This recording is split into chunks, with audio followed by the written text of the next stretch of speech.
हरे श्रीनिवास. नारायणाय परिपूर्ण गुणार्णवाय विश्वोदय स्थिति लयो नियति प्रदाय ज्ञानप्रदाय विबुधासुर सौख्य दुःख सत्कारणाय वितताय नमो नमस्ते. सदागमैक विज्ञेयं समतीक्षराक्षरं नारायणं वन्दे निर्दोषाशेष सद्गुणं. जयत्यब्ज भवेशेन्द्र वन्दितः कमलापतिः अनंत विभवानंद शक्ति ज्ञानादि सद्गुणः. श्रीराघवं दशरथात्मजमप्रमेयं सीतापतिं रघुकुलान्वय रत्नदीपम् आजानुबाहुं अरविंद दलायताक्षं रामं निशाचरकरं विनाशकरं नमामि. मंगलम कौशलेन्द्राय महनीय गुणात्मने चक्रवर्ती तनूजाय सार्वभौमाय मंगलम. अभ्रमं भंगरहितं अजडं विमलं सदा आनन्दतीर्थमतुलं भजे तापत्रयापहम्. अर्थिकल्पितकल्पोऽयं प्रत्यर्थिगजकेसरी व्यासतीर्थगुरुर्भूयादस्मदिष्टार्थसिद्धये. तपो विद्या विरक्त्यादि सद्गुणौघाकरानहं वादिराजगुरून् वन्दे हयग्रीव पदाश्रयन्. पूज्याय राघवेन्द्राय सत्यधर्मरताय च भजतां कल्पवृक्षाय नमतां कामधेनवे. आपादमौलिपर्यन्तं गुरूणामाकृतिं स्मरेत् तेन विघ्नाः प्रणश्यन्ति सिद्ध्यन्ति च मनोरथः. Hari Srinivasa, Sri Gurubhyo Namaha, Harihi Om. Today onwards, I want to discuss on the topic of Sri Rama Charitrya Manjari, which is authored by Sri Raghavendra Swamy, who is considered to be as Mantralaya Prabhu. So first shloka, it contains 11 shlokas. Total it is 11 shloka. Especially for the people in Kali Yuga who don't have much time towards the spiritual activities. At least Lord Guru Raghavendra Swamy has given an opportunity for us to just recite these 11 shlokas. Once we attain a command over these things, which will not take more than 5 minutes for us, at least we have to perform, we have to recite on the Lord's activities. With that intention, Sri Raghavendra Swamy has authored this particular grantha. Of course, it is a small one. So first shloka.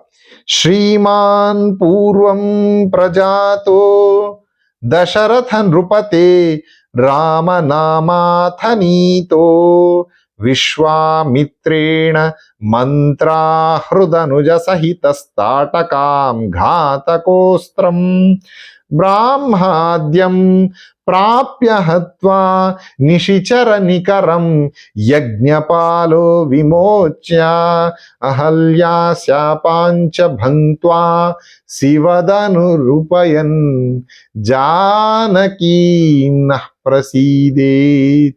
So before I enter into the details of this particular grantha or particular scripture, I want to throw a light on the biography or on the life, important aspects of the life of Sri Raghavendra Swamy. He has appeared in the 16th century in the place called Bhuvanagiri. It is a small village which is approximately around 7 to 10 kilometers from Chidambaram Kshetra. The Chidambaram, it is the present days in present days Tamil Nadu. He has appeared in that particular place, Bhuvanagiri. Even one can visit that particular home. Even today it is available. Anyone can visit that particular place. They can get the blessings of this Guru Raghavendra Swamy also. There is no issue. He has appeared in that place. He was brought up in an extreme penury, extreme poverty. He was in Mulataha, he was Shankukarna, who was the resident of Satyaloka, who was resident of Brahmaloka. Out of curse, he has appeared first as Prahlada, the son of the demon, mighty demon Hiranyakashipu. Then he has appeared as Bahlika Maharaj, who was brother of Shantanu, who fought the famous Mahabharata war or the Kurukshetra war. He was killed by Bhima in Dwapara Yuga, who has taken a side for the Kauravas and fought against the Pandavas. It is because of certain restrictions he had to fight for the side of Kauravas. Then he has appeared as Vyasa Tirthar, Vyasa Raja, in the place of Bannuru, Bannur Taluka, which is near to the Mysore. Then he has appeared as Raghavendra Swamy in a place called Bhuvanagiri. Though it is a curse for him, but his appearance has led to the boon for the mankind. That means, as I just now told, the entire Ramayana, which is 100 crore shloka, that is Shatakoti Shloki Ramayana, he has made it concise in just 11 shlokas, which is not an ordinary task for an ordinary human being. Definitely it is a divine personality. That means covering the entire concept of 100 crore shloka Ramayana, just bringing it into 11 shlokas is definitely a wonderful feat.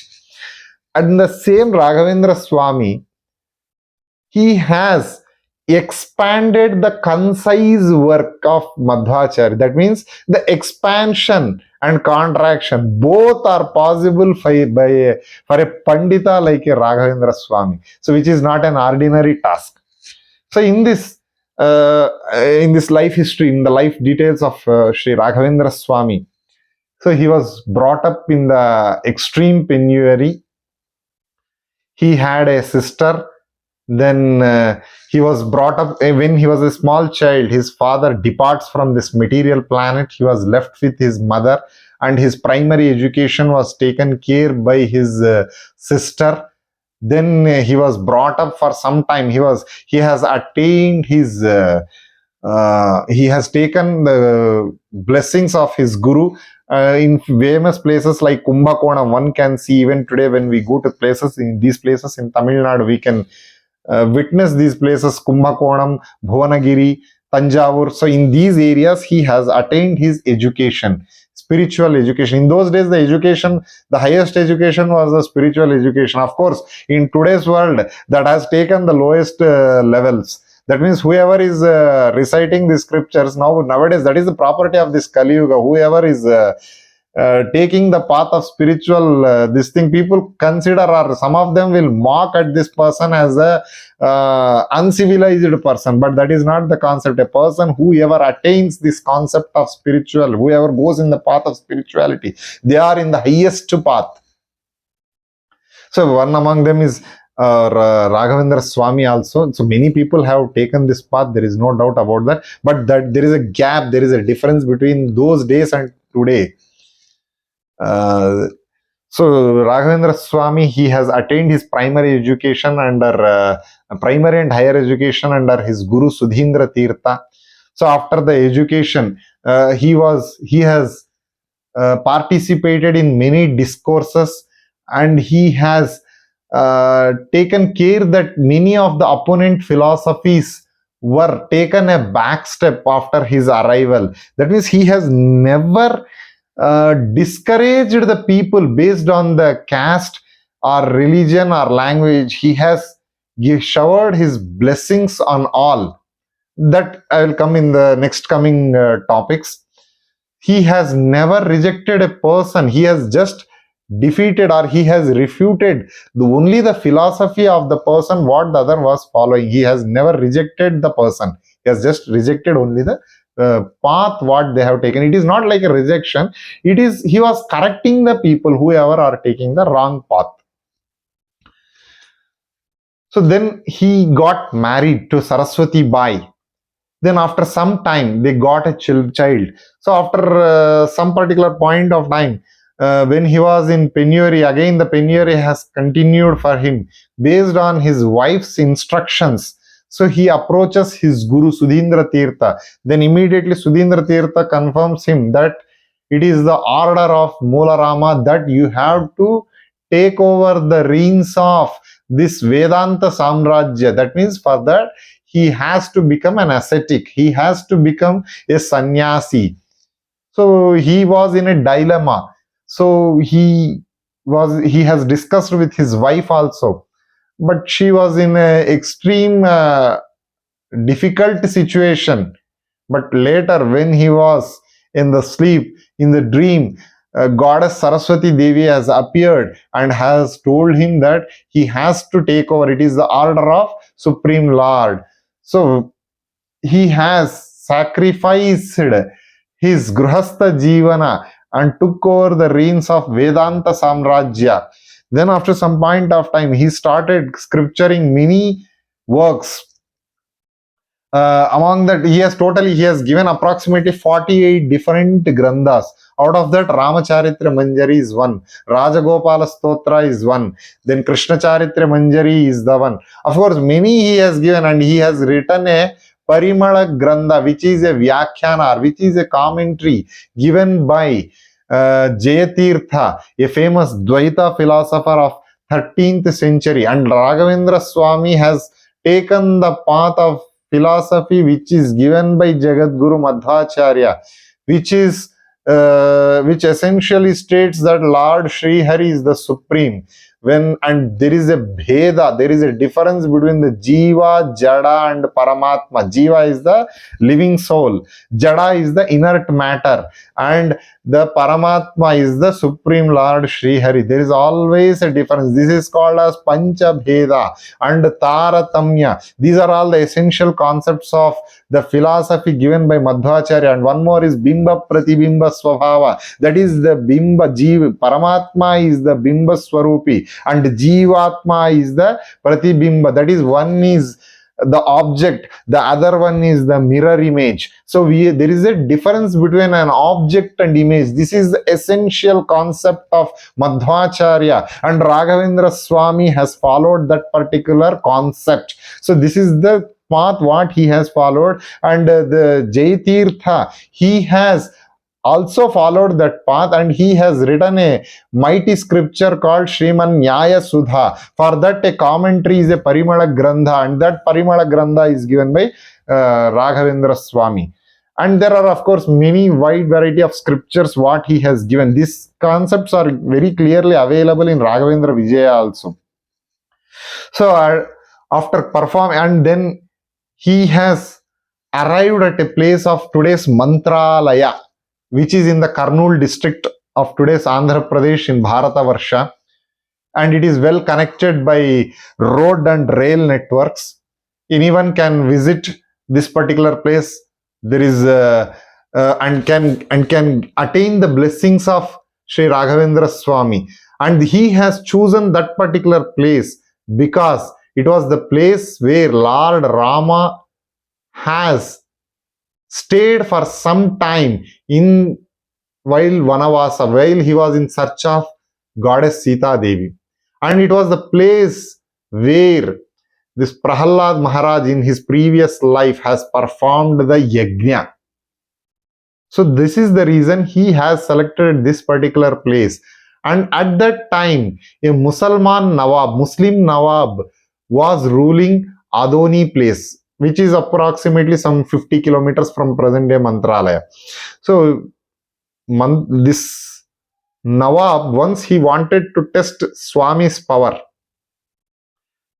so he has offered Raghavendra Swamy this meat products, that is, that too of the higher animals, that is red meat he has offered to Raghavendra Swamy.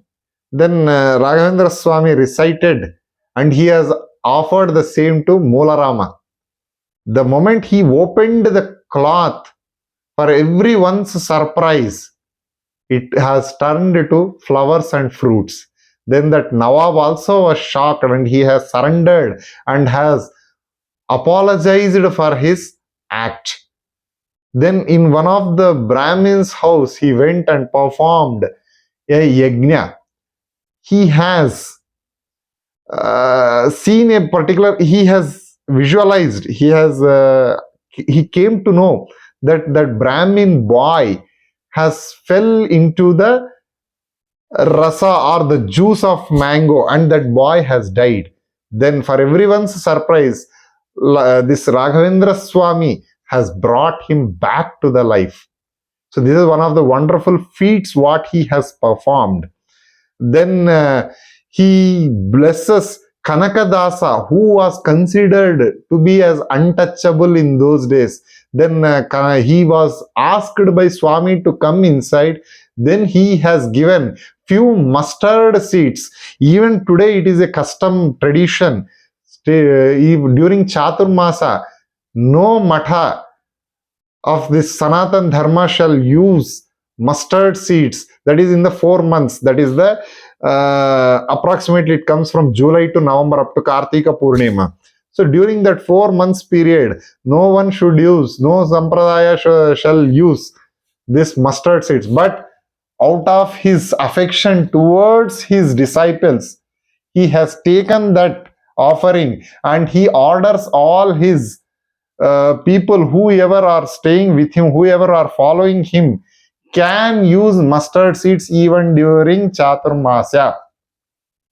So this way, and in the latest one of the British collector, one Mr. Thomas Munro, when British was ruling this Bharatavarsha, Thomas Munro has appeared, and it was the order for him from the government, British government, to take over the lands of the temples and to be dedicated it to the government. So at that time, everybody were opposing that. So then, as a curiosity, Thomas Munro has appeared over there. He has come up to the temple. Then he has removed, as a customary tradition, he has removed his shoes and socks, and he entered inside the temple, and people were all explaining about the temple premises, the mahimas, the glories of that particular kshetra. And when he came near to that Brindavana, where Raghavendra Swami has gone inside the Brindavana alive, he has appeared that particular place, and he suddenly started talking to an old man, that too in English. He spoke for some time. Then afterwards, some of the people who were nearby, after the discussion, whoever were nearby, they have asked him with whom he was talking. Then he replied with the old man. Then they have taken out one from some of the old paintings or one of old drawings of Sri Raghavendra Swami. Then they have shown to him. Then he has agreed that it is the same personality with whom I have spoken. So this is the one of the blessings what he has showered on his disciples. Then this Thomas Munro, he went and he has written in his biography stating that I am retiring as a governor. It is just because of the blessings of Sri Raghavendra Swami. And even in today's, around, I think it is around 2018 year, the next 5th or 6th generation after Thomas Munro have come to Mantralaya, have recited some bhajans, and they took the blessings of Raghavendra Swami. So this is the way. That means he has never discriminated people on the basis of caste, language, religion, or whatever it may be. So just now I have given the explanation of the Brahmin's son being brought back to the life. Then he has considered that untouchable Kanakadasa, and he has showered his blessings over him. Then he has showered his mercy on even that Musalman Nawab, and on the Christian Thomas Munro, Christian and Paradeshi, he is a Britisher. He has showered his blessings on him. That means he is beyond this caste, language, or whatever it may be. Even we hear of today's his miracles even in many places out of the India, Bharatavarsha. That is, even in America, many people have shown, they have told their experiences about his presence. Some of them have told even in Japan the miracles of whatever happened because of Raghavendra Swami. So they all have come in the various social networks, social platforms. So after spending these glorious years, he has left in the year 1671 and he entered the Brindavana alive. That means still he was with the life.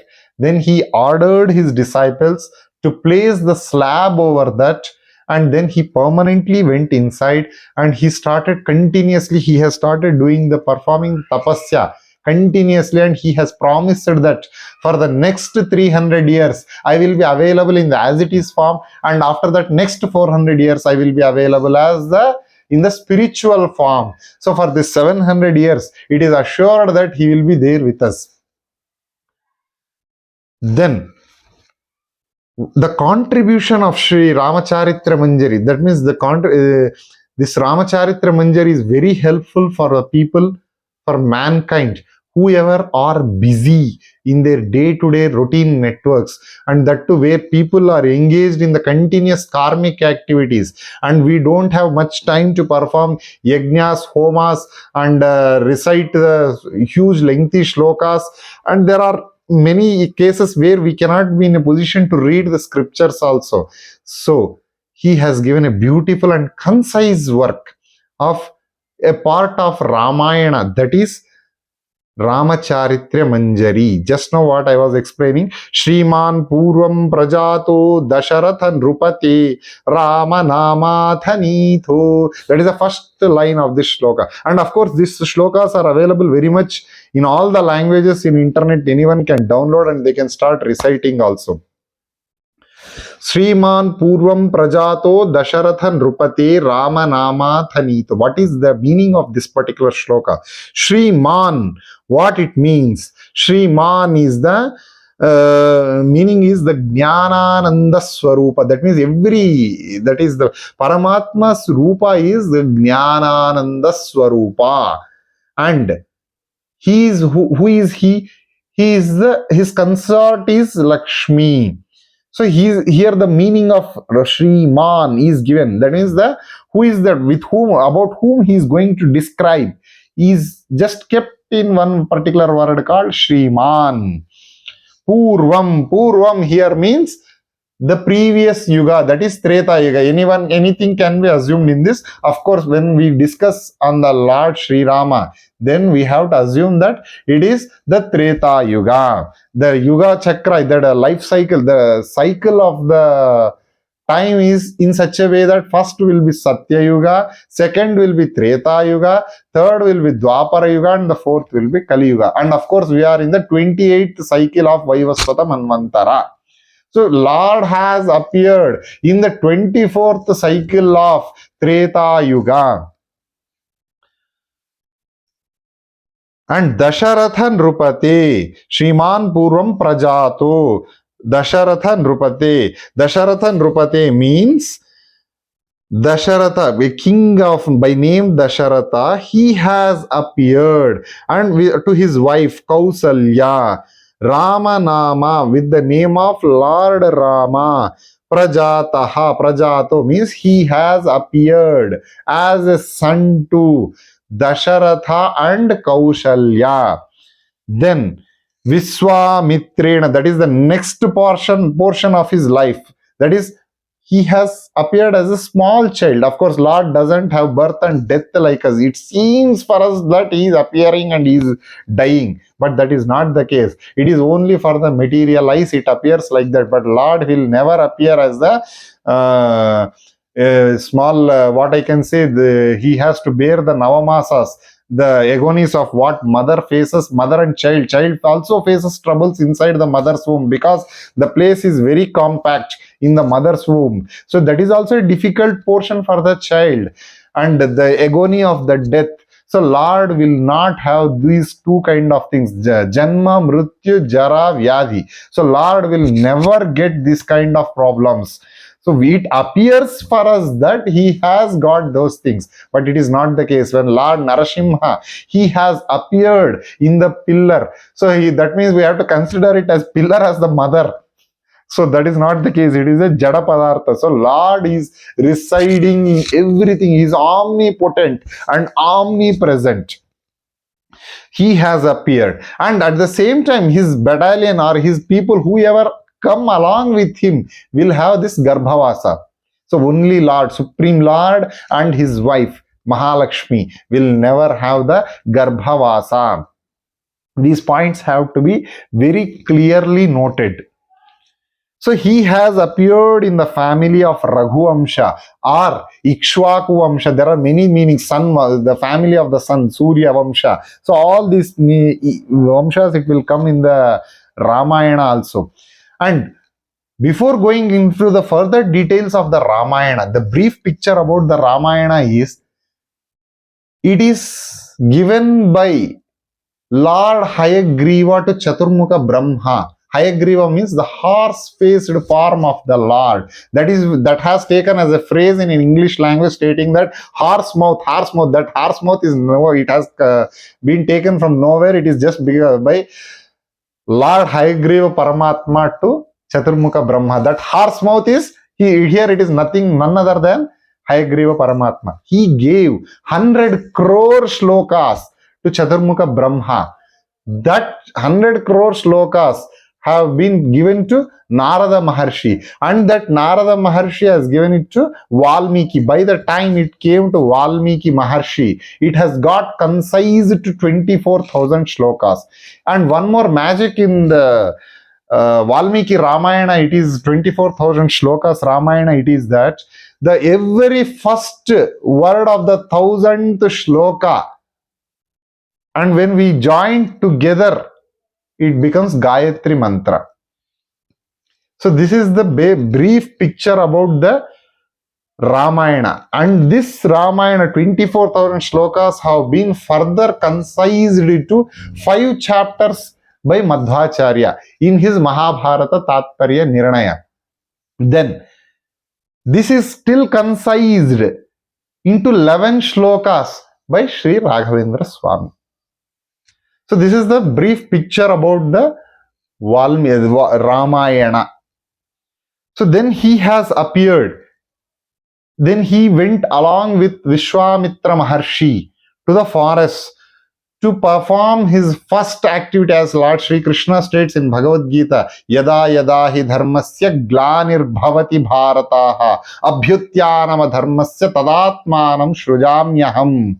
That means whenever and wherever there is a decay of dharma or decline of dharma, I will reappear myself at every point of time. And then what he will do over there? Paritranaya sadhunam vinashaya cha dushkrutam dharma samsthapanarthaya sambhavami yuge yuge. That means whenever I appear, whenever there is a decay of dharma, I will punish the wicked people, I will punish the bad people and protect and please the good and pious people. That is the concept of these 2 shlokas. As Lord has described in the Krishna Avatara, first he has performed all those activities in his previous Avatara as Rama, where he has first started killing the demons, whoever were threat to the society. Demons means it is only the guna. It is like in TV serials, what we see with the so many horns, then it is not like that concept. It is a guna, asuri guna, daivi guna. So asuri guna, whoever were threat to the society in terms of the pollution or whatever it may be. Asuri guna means it is increase in the, or it is in the damage, more damage to the environment. That is the guna of Asuri guna. So whenever there is a decay of that, and whenever good people were threatened by these bad people, Lord will appear, and he has first performed that particular deed in Ramavatara against Tataki, a demon called Tataki. Then Brahmadyam prapya hatva. Brahmadyam means here he has taken many astras like Brahmastra from Vishwamitra. Of course, Lord need not take from anybody else. He himself is the supreme and he knows everything. There is nothing which is unknown to him. But still, as a loka sikshana, as a model to the world, he has taken that jnana from Vishwamitra and he has killed those demons who are obstructing the yajna of rishis. Then he was the one who has protected this yajna. then he has delivered Ahalya from her curse which is given by her husband Gautama. Then he was the one who has broken the bow of Shiva Dhanusu. Then he has performed then he has provided extreme happiness to goddess Sita. So this much concepts of Balakanda. Ramayana consists of total 7 kandas, Sapta kandas. Out of that, first one is the Balakanda, then Ayodhya Kanda, then Aranya Kanda, then Kishkinda Kanda, Sundara Kanda, Aranya Kanda, Yuddha Kanda, then last one is Uttara Kanda. In that, the essential concepts of Balakanda is completely covered over here in 4 lines. So this is definitely a wonderful scripture which is given by Raghavendra Swamy to all of us, so that we all shall recite this particular shloka, and Yatha Shakti, Yatha Gnipti, we can recite this particular thing. And in the further topics, I will go into the deep details of the Ramayana, and apart from the meanings of this shloka, then I will go in deep into some concepts whichever are available in Valmiki Ramayana. Just I want to throw a light on the picture, a light on that particular topics. And with this, I want to conclude today's session. And I will dedicate this particular session to Sriman Moola Rama's feet. Kayena Vacha Manasindriyero Buddhyat Manava Prakrute Swabhavat Karomi Yadyat Sakalam Parasmai Narayana Yeti Samarpayami. Sri Krishnarpanamastu. Hare Srinivasa.